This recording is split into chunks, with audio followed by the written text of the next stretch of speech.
त्याप्रमाणे खरोखर माझं ना या साऱ्या जनतेला मात्र एकच सांगणं असेल, किती का असे ना देवाची भक्ती ना निस्वार्थपणे करा, निश्चितच त्याचं फळ तुम्हाला मिळेल.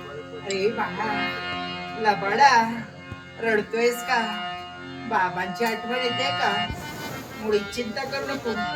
बाबा जिथे कुठे असतील ना, तुला आणि मला आशीर्वाद देण्यासाठी ना या माझ्या महाली लवकरात लवकर येतील. कशाची ओढ लागली? बाबांच्या येण्याची. मला देखील बाबांच्या येण्याची ओढ लागली. तू थोडा वेळ विश्रांती घे, थोडा वेळ झोपी जा. बाबा आले ना की मी तुला नक्कीच उठवेन. काय झालं? काय हवंय? बाबांचा आशीर्वाद. अरे हो, ज्याप्रमाणे मला चिंता राहून राहिली ना, बाबा येतील, मला आशीर्वाद देतील, तुलाही देतील. तोपर्यंत शांत झोप, रडू नकोस. शांत झोप, शांत झोप, शांत झोप, रडू नको.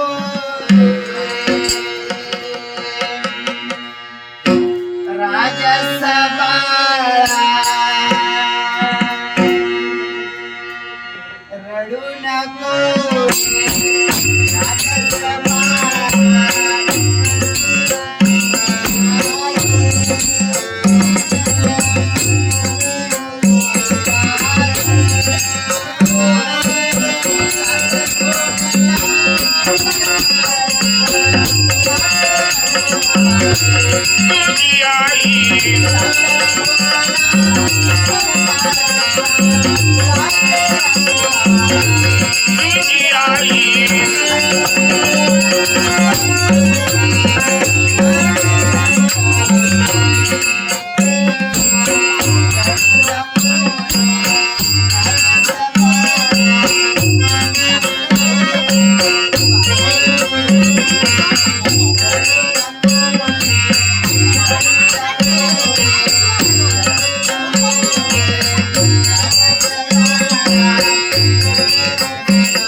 मला सांगा, मनी प्रश्न वावरू लागला.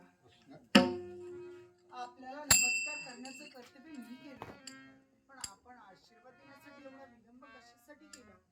काय म्हणून मी तुला आशीर्वाद देऊ?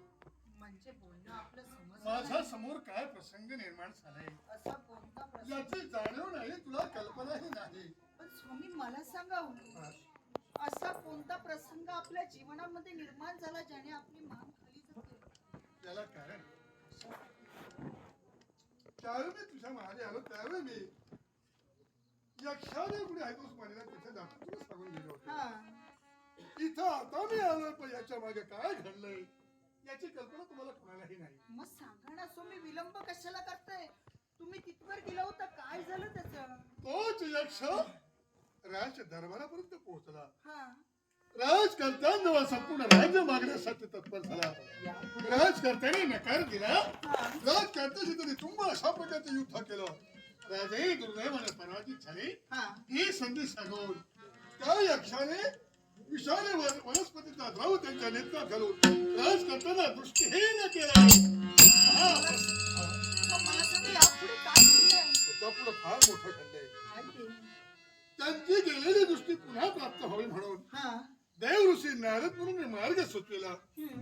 कैलास पर्वताच्या पायथ्याशी असणारा ताम्र सरोवर आणि त्या ताम्र सरोवरात एक श्वेत पुष्प म्हणजे ब्रह्मकमळ फुलणार आहे. हा आणि ते ब्रह्मकमळ ज्यावेळी उमलणार ते सुद्धा मध्यरात्रीच्या समय आणि ते जर आणून राजकर्त्याच्या नेत्राला स्पर्श केला असेल हा. तर गेलेली दृष्टी पुन्हा त्यांना प्राप्त होऊ शकते. मग विलंब कशाला स्वामी? जा म्हणते. आपलं आद्य कर्तव्य तुमचं कर्तव्य आहे की ते फूल आणून त्यांना देणं आणि त्यांचं रक्षण करणं तुमचं कर्तव्य. माझ्या मागे काय तेव्हा कशासाठी? ते आमच्या कर्तव्याला आम्ही कधी विसरणार नाही. मग काय झालं? आणि तेच कर्तव्य पूर्ण करण्यासाठी हा युवराज आणि मी आम्ही दोघेही तिथं गेलो. दोन मार्ग दोघांचे. हम्म. युवराज ज्या मार्गाने गेला तो त्या सरोवराच्या काठावर पोहोचला. ते श्वेत पुष्प हस्तगत करणार एवढा तिथे